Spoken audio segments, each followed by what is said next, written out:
Mahigit 100 milyong pisong halaga ng exotic animals mula Indonesia ang nasabat sa Mati City, Davao Oriental. Sa Santa Cruz, Davao del Sur naman, ikinabahala ng mga residente ang biglaang pagdami ng dikya sa baybayin.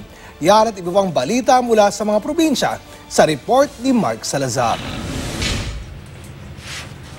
Sa mga kulungan na yan na natagpuan sa isang kubo sa barangay Dahican, Mati City, Davao Oriental, nakalagay ang nasa 400 exotic animals mula Indonesia.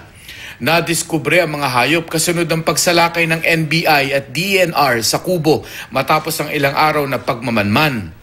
Kabilang sa mga nakuha ang black palm kakatu, sulfur crested kakatu, eclectus parrot at Victoria crown pigeon. Kinumpis ka rin ang wallaby at black monitor lizard. Walang importation permit at certificate of wildlife registration ng mga ito. Actually, hindi naman bawal yung pag-aalaga, so kailangan regulated.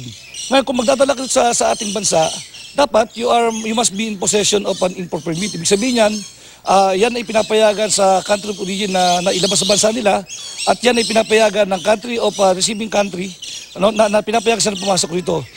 Tinatayang nasa 150 million pesos ang halaga ng mga nakumpiskang exotic animals. Arestado naman sa operasyon ang magpinsang Jomar Lumacore at Rompas Manindig. Dili ko mo Ano lang name mo? Tigbantay lang kaning murag kuan lang, tigpakaon. Pero kabalo mo sir nga, bawal to nga Wala, may kapal pa nga bawal to. Mga mura man to dan kay naay masiguhan mig 200 mao. Mahaharap sila sa kasong paglabag sa Wildlife Resources Conservation and Protection Act. Sa Davao del Sur, naalarma naman ang mga residente dahil sa pagdagsa ng mga dikya sa baybayin sa kanilang lugar. Ang ilan dito buhay pa, pero karamihan patay na. Ayon sa ekspertong si Daryl Blatchley ng The Bone Collector Museum, normal lang ang pagdami ng mga jellyfish sa lugar. Baka naanod lang daw ang mga ito sa lakas ng alon sa dagat. Hindi naman daw nakamamatay ang mga naturang dikya, pero pinag-iingat pa rin ng mga otoridad ang publiko dahil posibleng may iba pang uri ng dikyang maaaring mapadpad sa lugar. Problema rin ang dikya sa Pangasinan. Sa tala ng Pangasinan PDRRMO, simula Enero hanggang sa kasalukuyan, mayroon ng 10 kaso ng jellyfish sting o pag-atake ng dikya sa lalawigan.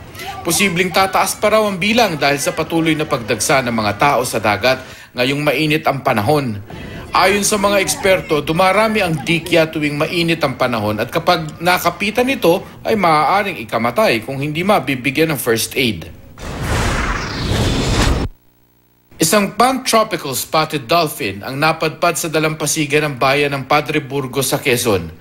Ayon sa Bureau of Fisheries and Aquatic Resources Region 4A, ilang beses nilang sinubukang ibalik sa dagat ang dolphin pero nabigo sila dahil tila nang hihina ito. Namatay kalaunan ng naturang dolphin. Sa Calaca, Batangas naman, napadpad sa baybaying sakop ng Barangay Puting Bato ang isang pygmy sperm whale. Inaalagaan ito ngayon ng BIFAR. Sa Santa Maria, Ilocos Sur, isang trailer truck ang nahulog sa gilid ng dagat. Tanghali kahapon, paparada sana ang truck nang biglang bumigay ang shoulder lane ng kalsada. Bumaba ako, sininayasan ko po yung driver. Pagdating namin doon, biglang ang bumigay yung kalsada, yung shoulder mismo. Hindi na talaga mapigilan ng chassis kasi masyadong mabigat yung tangke namin na sumerko.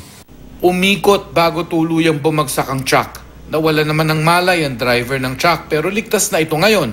Sinadya ring buksan ng carbon dioxide sa tangke ng trailer para hindi ito sumabog. Sa inisyal na usapan, tutulong daw ang kumpanyang may-ari ng truck sa pagsasaayos sa nasirang shoulder lane. Mark Salazar, GMA News.